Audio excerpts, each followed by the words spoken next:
Bread person ka rin ba tulad ko na mahilig talaga sa breads? Well, recently nalaman ko, na-discover ko, natutunan ko na according sa isang low-carb doctor, it's not really the gluten na nagbibigay ng sugar, but it is the starch. So kung mahilig kang bumili ng mga tinapay na high carb, yan ay high in starch, may starch talaga, at yan yung magsaspike ng sugar natin. So eto, one of my favorite breads, low carb baguettes. At ang recipe na ito ay free natin na ibinigay sa ating subscribers hub.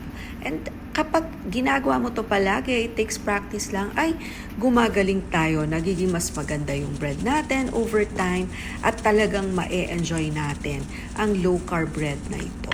So this is very delicious, this is unique, and kailangan lang talaga i-practice natin gawin para alam natin yung right texture, yung lambot, at yung pagtutusta niya. And syempre dahil pinapractice natin siya sa ating oven, ano ba yung tamang baking time sa oven natin, kasi iba't iba rin yung oven natin. So it really depends. Syempre importante, get to know our ovens at ano yung best temperature, baking time for the low carb bread recipes na meron tayo.